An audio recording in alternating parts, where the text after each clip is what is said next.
O título da mensagem dessa noite está lá: a oração que mudou a história da humanidade.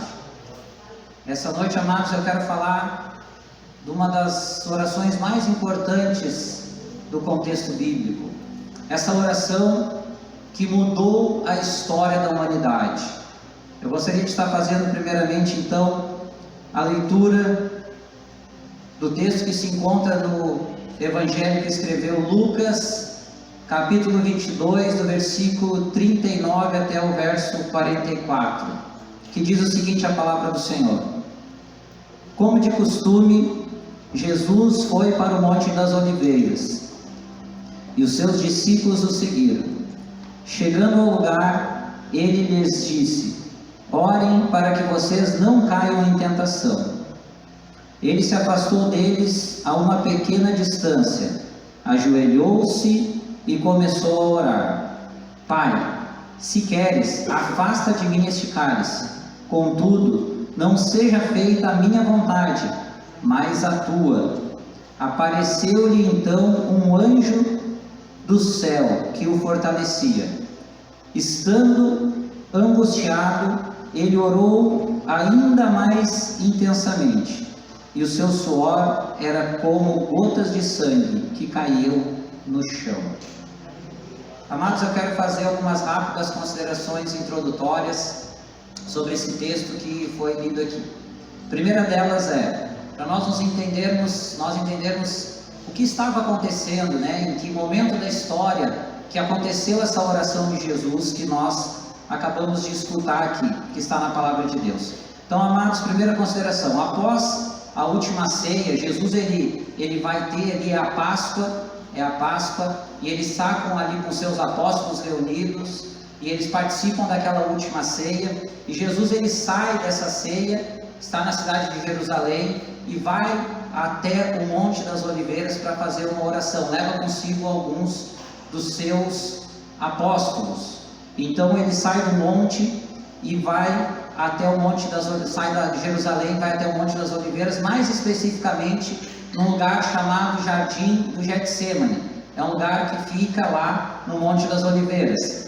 Então nós sabemos que depois que ele faz essa oração, ele levanta, ele sai dali, e Jesus então vai de encontro até Judas Iscariotes, que vai o trair. Ele vai ser preso, vai ser torturado, condenado, crucificado. Essa é a sequência dos fatos que acontece depois dessa oração. Segunda consideração: este episódio também é narrado em Mateus capítulo 26, do versículo 36 até o 46, e também o evangelista Marcos, ele vai narrar lá no capítulo 14, do verso 32 até o 42. Então nós temos o que nós chamamos de relatos paralelos, textos paralelos. Também Mateus e Marcos, eles registram nos seus evangelhos este acontecimento dessa oração de Jesus.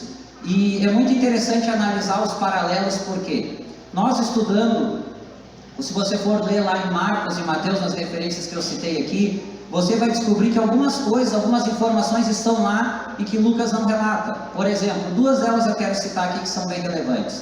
Nesses dois evangelhos vai ser citado que Jesus ora 3 vezes a Deus, que Lucas omite essa informação. E também que essa oração foi especificamente no Jardim do Getsêmani. Lucas, como nós lemos aqui, vai falar que Jesus orou no Monte das Oliveiras. Então essas duas informações, que Jesus orou 3 vezes, fez essa oração por 3 vezes, e que foi especificamente no Jardim do Getsêmani, são nesses evangelhos paralelos, nesses textos paralelos que nós conseguimos adquirir as informações. Vocês vão entender por que eu fiz essas ressalvas aqui ao longo da mensagem. Vamos continuar aqui então, amados, dadas essas considerações introdutórias. Eu gostaria de estar lendo de novo o versículo 39 e o versículo 40, que diz o seguinte: como de costume, Jesus foi para o Monte das Oliveiras, e os seus discípulos o seguiam. Chegando ao lugar, ele lhes disse: orem para que vocês não caiam em tentação. Primeiro ponto aqui, amados: Jesus, a gente vai ver pelo texto que ele tinha o costume de orar no Monte das Oliveiras. Jesus não era a primeira vez que ele tinha saído da cidade de Jerusalém e o Monte das Oliveiras saía de Jerusalém. Se você for estudar geografia bíblica, você vai ver lá, vai sair de Jerusalém, Jerusalém era uma cidade que tinha muralhas, era fortificada, vai sair de dentro da cidade para fora das muralhas e já é o Monte das Oliveiras. E ele começa ali, vai subindo até a cidade de Betânia, lá em cima é Betânia. Então Jesus, ele tinha esse costume de orar no Monte das Oliveiras. Nós vamos ver Jesus orando, tem narrado na Bíblia algumas vezes orando nesse Monte das Oliveiras. Era um lugar muito especial para Jesus, para as suas orações. Segunda consideração, também nós vamos ver nesses outros dois evangelhos que narram esse mesmo acontecimento, que ele levava com ele Pedro, Tiago e João. Lá em Marcos capítulo 14, versículo 33, vai dizer que Jesus levou esses 3 apóstolos com ele para essa oração. Nós vamos ter esse relato lá. E aqui um ponto interessante, ele pede para que eles orem, para que não caiam em tentação. Aqui nós já temos uma aplicação bem importante para fazer para os nossos dias, amados. Jesus aqui ensinando, e nós vamos ver que nos outros evangelhos vai se repetir, né? Vai narrar mais especificamente esses 3 momentos de oração. Jesus vai falar para eles então, para que eles orem, para que não caírem em tentação. Esse é um ensinamento valioso de Jesus para nós. Uma das ferramentas que nós temos de Deus, da parte de Deus, para poder lutar contra as astutas investidas do inimigo, de Satanás, dos seus demônios, dos anjos caídos, é a oração. Amados, há poder na oração. Jesus, ele orienta aqui então os seus apóstolos mais chegados daquele grupo: orem para que vocês não caiam em tentação. Então nós temos que valorizar a oração, amados. A oração é uma arma poderosa, é um antídoto contra o veneno de Satanás, é um antídoto contra o pecado. Nós devemos orar em todo momento. O apóstolo Paulo vai escrever em um determinado local na Bíblia, vai dizer que nós devemos orar em todo momento, a todo momento, mesmo que seja num espírito de oração. Ele vai usar essa analogia. Amados, então, primeira aplicação aqui, nós temos que pegar essa ferramenta, essa arma que Deus nos concede, que é a oração, e colocar em prática, amados. E um dos motivos para a oração é para que Deus nos ajude a que nós não venhamos a cair em tentação. Aleluia! Vamos continuar aqui, versículo 41 e 42, a palavra do Senhor diz o seguinte: ele se afastou deles a uma pequena distância, ajoelhou-se e começou a orar: Pai, se queres, afasta de mim esse cálice, contudo, não seja feita a minha vontade, mas a tua. Aleluia, louvado seja o nome do Senhor.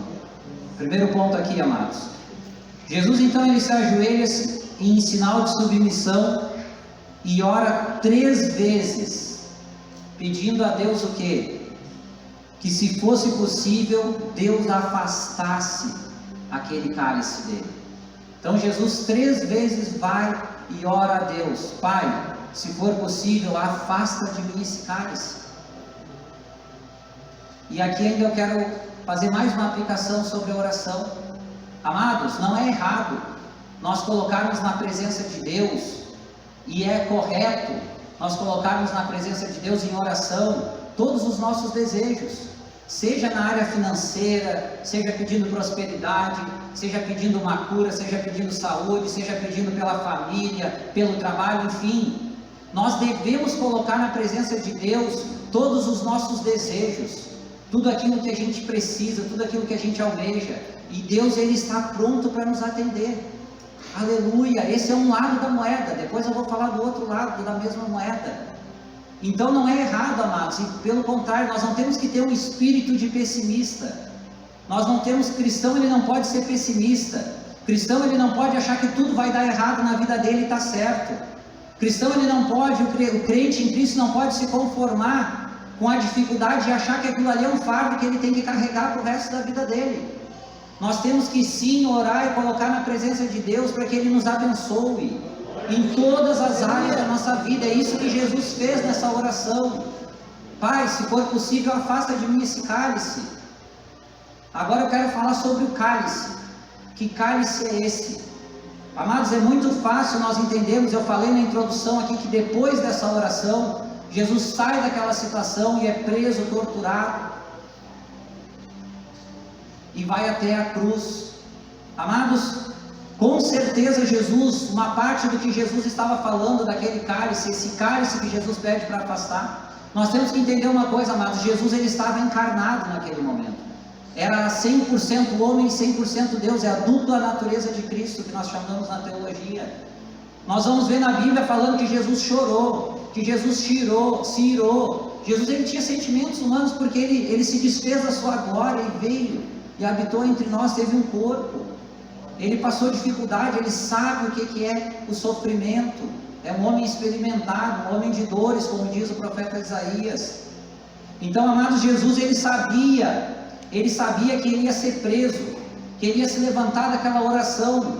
Naquele momento ele tinha duas opções: ou ele se levantava daquela oração, sabendo que esperava, que cálice que esperava para ele beber. Ele tinha duas opções: ou ele levantava e saía pelo outro lado, fugia daquele momento, daquela prisão, ou ele se levantava e ia em direção daquilo que era o cálice que ele haveria de beber. Jesus sabia que depois daquela oração, e ele se levantasse, e ele fosse cumprir o propósito principal que ele veio à terra, amados. Ele sabia que Judas Iscariotes beijaria a face dele, e com um beijo entregaria ele. Um tanto daquele cálice que Jesus estava prestes a beber, e ele pede para Deus, em agonia, em angústia, que se fosse possível passar daquele cálice, é porque ele seria preso. É porque o nosso Senhor e Salvador ele seria torturado, é porque ele seria ultrajado, é porque xingariam ele, é porque esbofeteariam ele, é porque plantariam na cabeça dele uma coroa de espinhos que perfura a sua cabeça, é porque os soldados iam chicotear ele. Naquela época era usado um chicote, era chamado de flagrum, o chicote dos romanos. Era um pedacinho de madeira com algumas tiras de couro trançadas. E na ponta dessas tiras, em algumas tiras tinham pequenas esferas de chumbo, que quando batiam no corpo, causavam sérias lesões. Em outras tiras tinha pequenos ossos pontiagudos, que ao mesmo tempo que causava lesão, aquele osso arrancava pedaços. Era assim que era a tortura daquela época, era assim que era ser açoitado.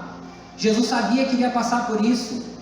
Jesus sabia que aqueles por quais ele veio negariam ele seria torturado.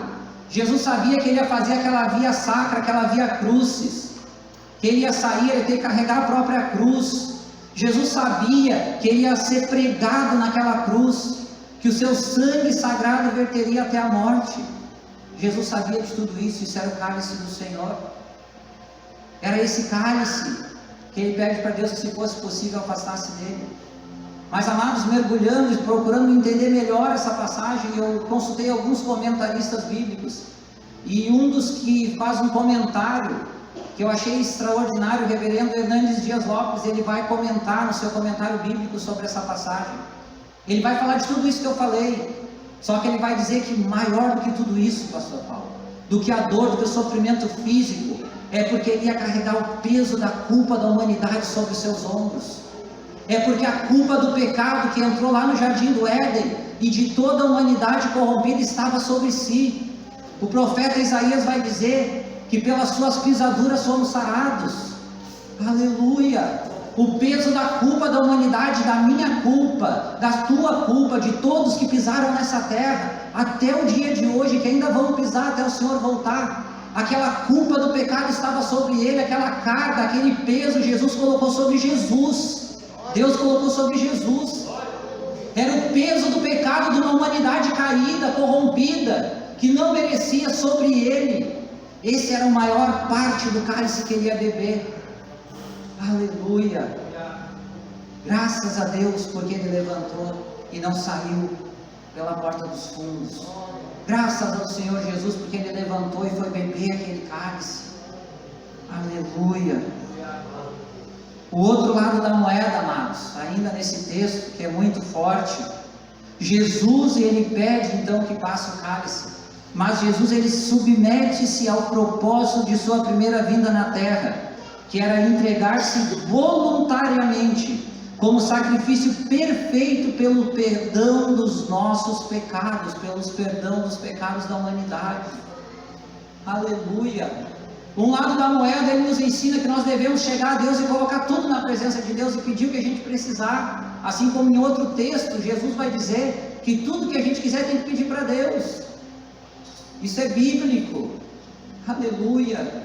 Mas o outro lado da moeda diz: seja feita a tua vontade.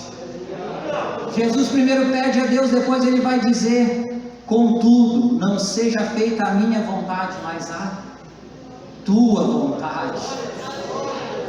Aleluia! Jesus, ele se submete à vontade de Deus, que era beber o cálice. A vontade de Deus era para isso que Jesus tinha vindo, para no fim das contas beber aquele cálice, para nós poder estar aqui hoje, para a humanidade ter uma salvação, ter uma esperança, para aqueles que creem no Senhor. Aleluia! O outro lado da moeda, amados, é algo que a gente tem dificuldade de orar. Orar para pedir as bênçãos de Deus é fácil, e todos devem fazer, como eu já disse aqui antes, o próprio texto nos incentiva a isso, em outros lugares na Bíblia também. Mas orar para pedir para que seja feita a vontade de Deus acima da nossa não é fácil, amados. Jesus, quando ele faz a oração do Pai Nosso, o que ele vai dizer lá? Seja feita a tua vontade, assim na terra como no céu. Aleluia! Sabe por que é difícil pedir a vontade de Deus seja feita, amados? Porque é fácil pedir o que a gente quer, mas nem sempre o que a gente quer é o que Deus tem de melhor para nós. Ainda é uma boa notícia, não é uma má notícia, porque a palavra de Deus diz que a gente pede mal, a gente pede e ainda pede mal. Sabe por quê, amados? Porque às vezes coisas que eu quero, que alguns de nós queremos, colocamos e nós devemos, mesmo assim, colocar na presença de Deus. Às vezes Deus às vezes não nos dá certas coisas, porque aquilo ia nos prejudicar, porque aquilo não ia ser bênção para nós, porque aquilo ali ia nos atrapalhar em algum momento, em alguma situação da nossa vida. Se nós orarmos de coração e colocarmos, seja feita a tua vontade, aquilo que Deus tem para nós é muito melhor daquilo que nós pedimos, imaginamos e desejamos. Aleluia! O apóstolo Paulo, ele vai orar certa feita, ele vai dizer que tem um espinho na carne, e ele vai orar 3 vezes também a Deus, vai dizer: Deus, tira esse espinho da minha carne. Um dia, ainda se Deus permitir, vou pregar esse texto também na igreja. E o que Deus vai responder para ele? Eu não vou tirar. E qual era o motivo? Para ele não se ensoberbecer, tamanha a revelação, a grandeza das revelações que Deus dava para ele. Mas Deus vai dizer: eu não vou tirar, vai continuar esse espinho na tua carne, mas a minha graça te basta, e o meu poder se aperfeiçoa na tua fraqueza. Aleluia! Aquele espinho no fim redundava em bênção para Paulo, era um motivo de fazer Paulo não desviar, não cair, não se ensoberbecer, e ao mesmo tempo de Deus redundar em bênçãos para ele. Aleluia! É essa oração de Jesus que nós temos que tomar como regra. Louvado seja o nome do Senhor, amados. Tem momentos, amados, na nossa vida, que nós temos que tomar decisões, e muitas vezes não é fácil, e fazer orações difíceis, e tomar decisões difíceis. Eu tenho que confessar para vocês que para mim estar pregando hoje aqui não é fácil. Ontem eu perdi o meu avô, e eu sei que se eu mandasse uma mensagem para o pastor Paulo: pastor, tem como o senhor me liberar dessa escala aí, porque eu estou em luto, é um momento difícil. Eu tenho certeza que ele aceitaria de bom coração e não teria problema nenhum nisso. Mas o Senhor falou comigo, amados: vai e prega. Aleluia! Deixa de lado a tua tristeza, o teu momento de dor, vai e prega a palavra, porque eu te escolhi, eu te chamei para falar essa palavra hoje. Amados, eu tenho que confessar outra coisa. Essa palavra aqui em dezembro do ano passado, eu estudei essa palavra e Deus colocou no meu coração e eu fiz o esboço. E eu só prego quando Deus diz que é para pregar alguma coisa. Faz quase um ano que eu estou com essa palavra pronta, esperando o momento que Deus falasse comigo quando era para mim pregar ela.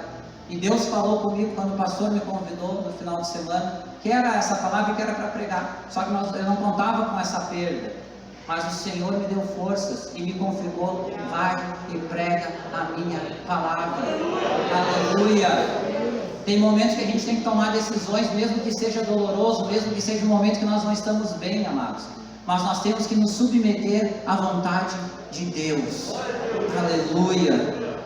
Versículo 43 e 44, a palavra do Senhor diz o seguinte: apareceu-lhe então um anjo do céu, que o fortalecia.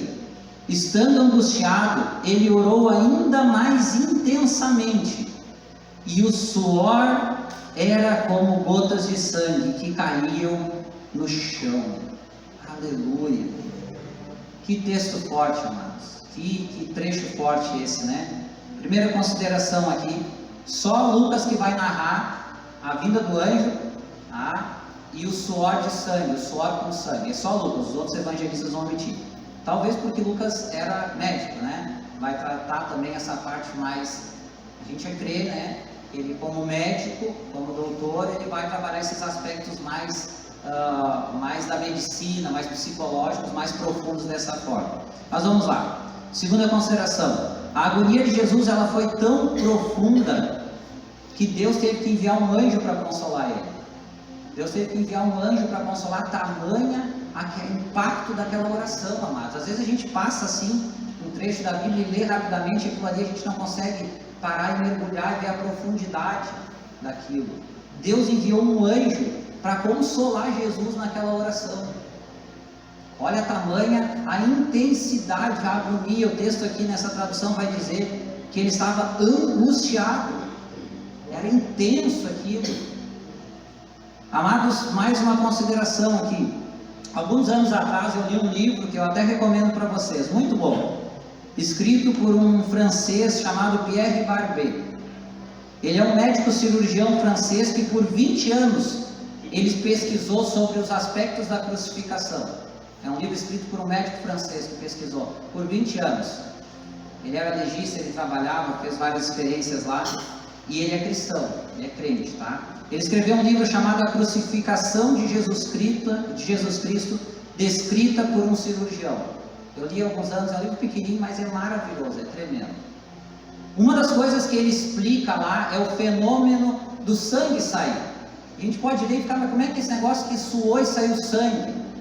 Esse é um fenômeno raro na medicina, mas é real, é comprovado pela medicina ao mesmo tempo.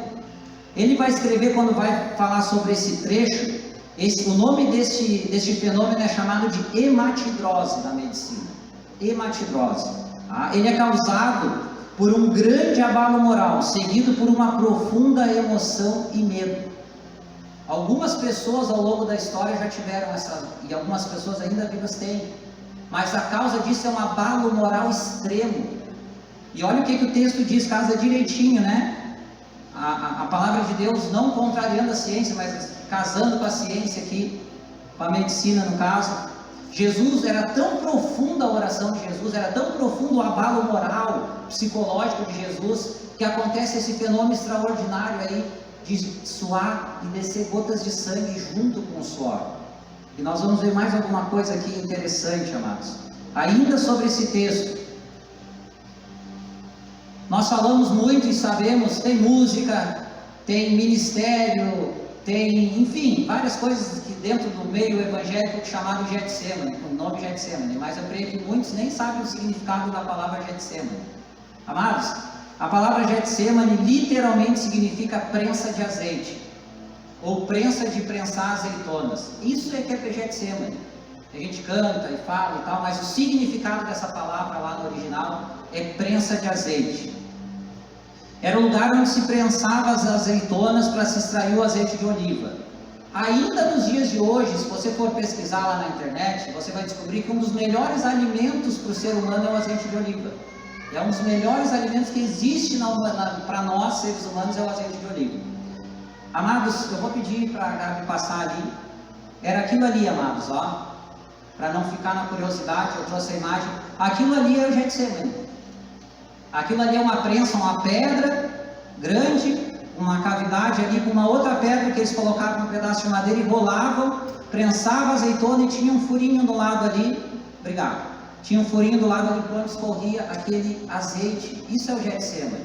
Dentro do Monte das Oliveiras, porque tinha muitas oliveiras, muitas árvores que davam azeitona.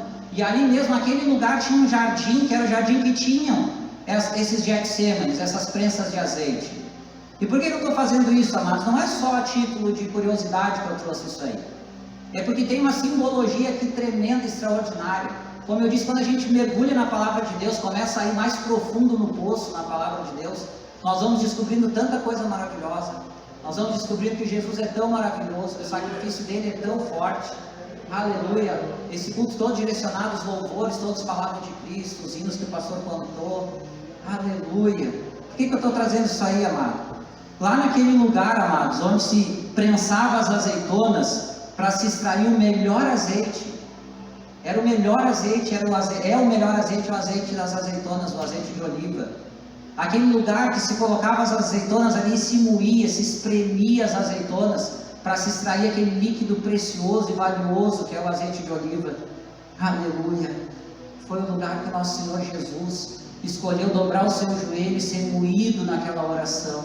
Até naquela noite não foi o azeite que verteu das oliveiras, das azeitonas, foi o sangue de Cristo que começou a verter junto com o seu suor. Naquela noite não tinha azeitona sendo prensada no Getsêmane. Naquela noite era o Senhor Jesus sendo esmagado pelo preço dos nossos pecados. Naquela noite não era o azeite que corria, naquela noite era o suor com sangue que era derramado. Aleluia! Não é errado, amados, não estou aqui contradizendo a gente dizer que o sangue que verteu na cruz nos salvou, e com certeza está certo. Mas dentro do processo, daquele momento histórico, planejado por Deus na eternidade, aleluia, o sangue de Cristo, ele não verte apenas na cruz ou quando ele foi torturado. O sangue de Cristo, ele começa a verter lá no jardim do Getsêmane. O sangue que nos purifica, que nos salva, que nos redime, começa a verter naquela oração que mudou a história da humanidade. Aleluia, aquele sangue sagrado verte na oração. Antes de alguém pegar um chicote e chicotear, antes de alguém bater, colocar uma coroa de espinho, pregar ele naquela cruz para que o sangue verta, ele voluntariamente chega a um estado de profunda intimidade com Deus. Aleluia, um estado que mudaria a história da humanidade, mudaria a minha vida e a tua vida, mudaria a vida de todo mundo que pisou nessa terra. Aleluia! Começa a verter sangue, o sangue sagrado, amados. Se você não sabia, você vai sair daqui dessa noite sabendo. O sangue sagrado começou a verter lá no jardim, quando ele voluntariamente se entrega, quando a Deus moe ele da pedra, como se aquela pedra estivesse esmagando nosso Senhor e soltando aquele líquido que era mais precioso que o azeite de oliva. Era o seu sangue sagrado que vertia e caía por nós. Aleluia! Aleluia! Aleluia! Aleluia!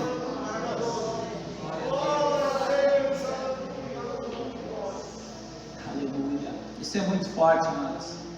Isso vem tratando, Deus, quando lá atrás, quando eu estudei essa palavra, o Espírito Santo ministrou na minha vida. Aleluia! Quero concluir essa mensagem, amados, em 3 pontos aqui. Primeiro ponto: toda humanidade merecia a condenação eterna. A gente nunca pode esquecer disso. Toda a humanidade merecia a condenação eterna. Romanos 5:12. Romanos 5:12. Diz o seguinte: portanto, da mesma forma como o pecado entrou no mundo por um homem, e pelo pecado a morte, assim também a morte veio a todos os homens. Por quê? Todos pecaram. Lá quando Adão e Eva cometem o pecado que nós chamamos de pecado original, toda a humanidade foi corrompida. Ninguém mais pode vir a Deus e ser salvo por obras, desde Adão e Eva, porque todos pecaram. A humanidade, a descendência de Adão e Eva que foram criados, né, sem pecado, ela foi contaminada pela chaga do pecado. Então a gente nunca pode esquecer esse ponto. Ninguém merece a salvação. Nenhum de nós merece, porque todos nós caímos em Adão e trazemos essa chaga, essa herança pecaminosa lá do Éden. Segundo ponto: o sacrifício de Cristo nos libertou da condenação eterna. Na continuação do texto ali no versículo Romanos 5:18, Paulo não fala só do pecado. 5:18 diz o seguinte, dentro do mesmo contexto, tá, pessoal? Consequentemente, assim como uma só transgressão resultou na condenação de todos os homens, o que estava lá no verso 12. Assim também, o quê? Um só ato de justiça resultou no quê? Na justificação que traz a vida a todos os homens. Aleluia! Aleluia! Amados, se nós caímos em Adão, se por causa do pecado de Adão toda a humanidade é corrompida, pelo ato de justificação, um único ato, de um único homem, Jesus Cristo, Filho de Deus, Deus, que começou o processo de verter o seu sangue lá no Getsêmani e chegou até a cruz no Calvário, aleluia, que morreu naquela cruz, que levou o peso do pecado, aleluia, mas ressuscitou no terceiro dia, aleluia, morreu na cruz, mas venceu a morte, venceu o pecado, aleluia, e pela misericórdia e a graça de Deus nós somos salvos, nós temos acesso ao Pai, aleluia, aleluia. Terceiro e último ponto, nunca devemos nos esquecer do alto preço que custou a nossa salvação.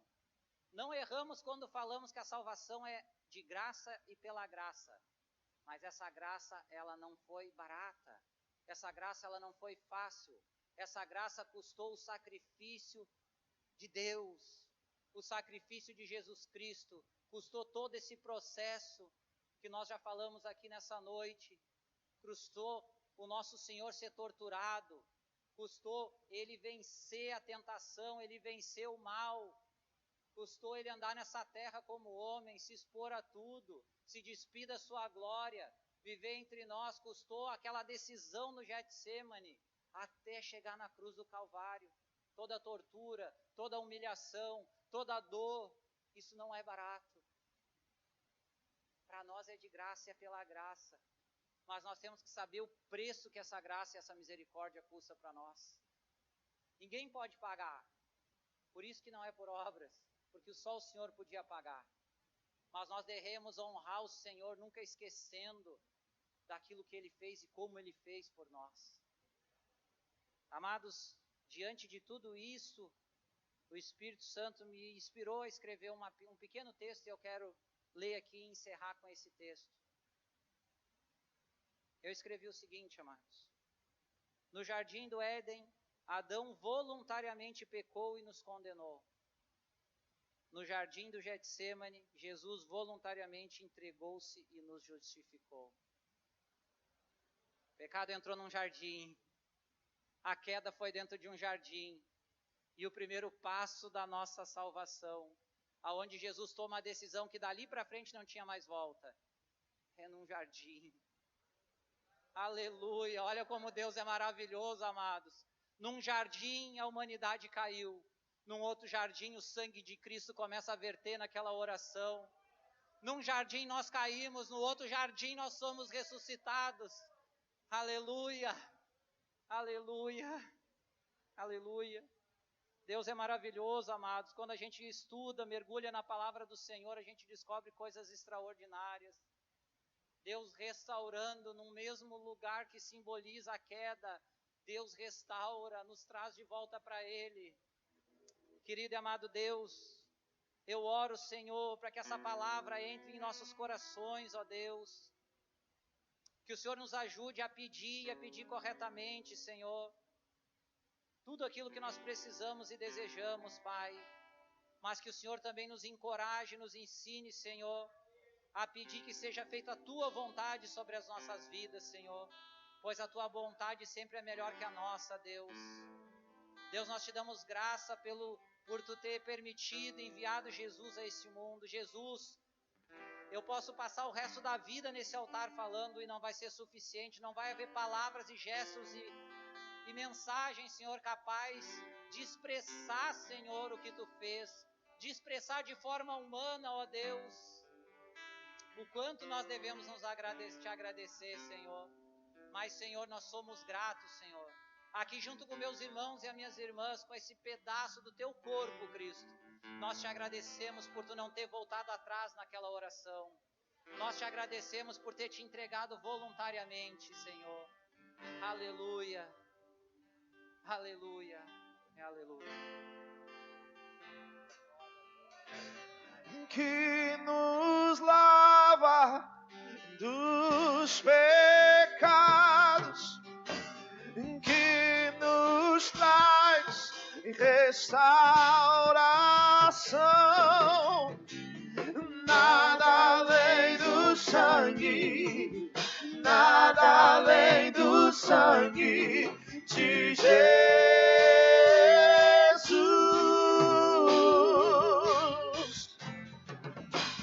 que nos faz brancos como a neve, aceitos com amigos de Deus. Nada além do sangue, nada além do sangue de Jesus.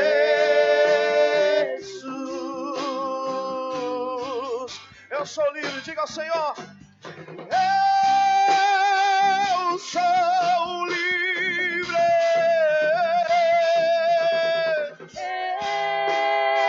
Eu sou livre.